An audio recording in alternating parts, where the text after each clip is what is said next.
Hello everyone. In this session we are going to discuss some techniques for better classroom management.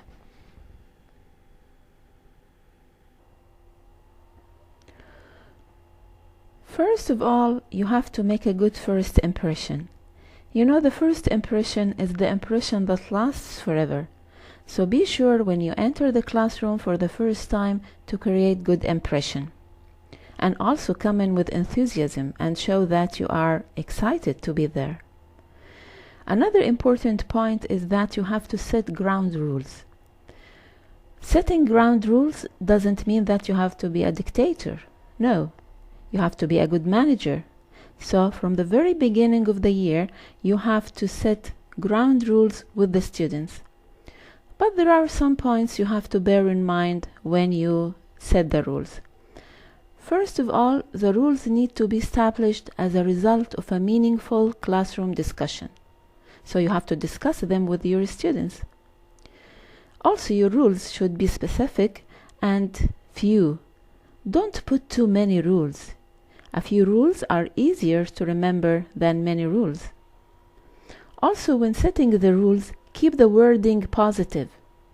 For example, instead of saying, don't talk while others speak, you can say, sit and listen while others speak. And the most important thing in setting rules is that you have to model behaviors you desire from the students. If you want your students to respect you and respect their classmates, you have to respect them. If you want them to listen to you and to listen to their classmates, you have to listen to them.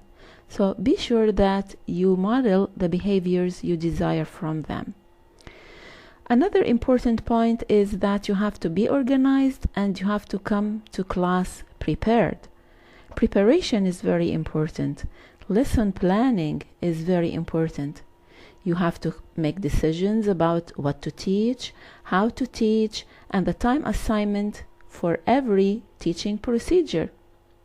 Of course, walking into a classroom unprepared is often the beginning of a disastrous lesson.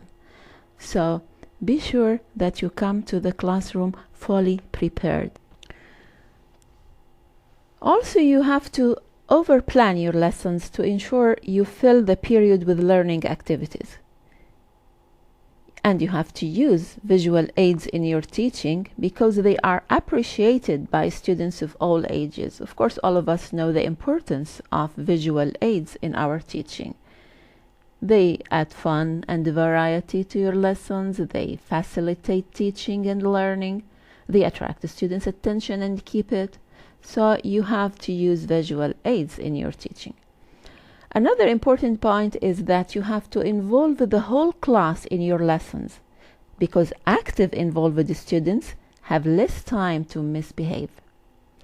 Students should be given the chance to become engaged and get involved in any activity type exercises.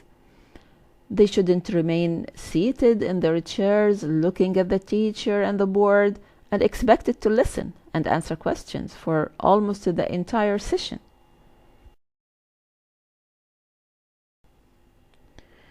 Another important tip for classroom management is that you have to move around the classroom when students are working at their desks, especially if you are giving them something to write.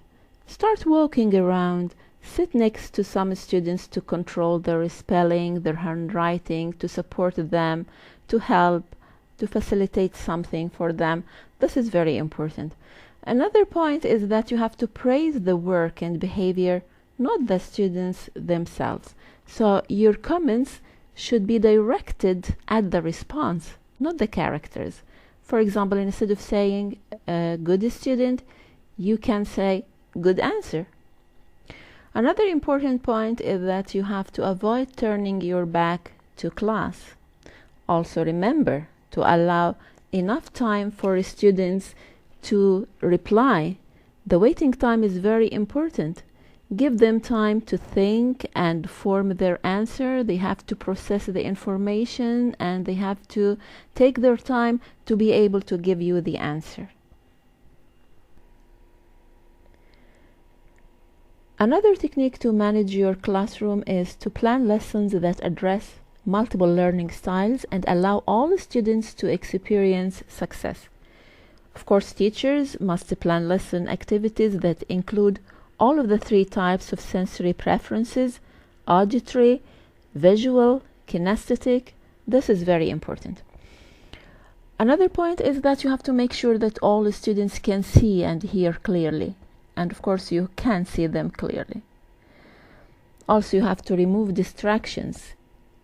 You have to make a habit of observing distractions, whether inside or outside the classroom, and you have to deal with them.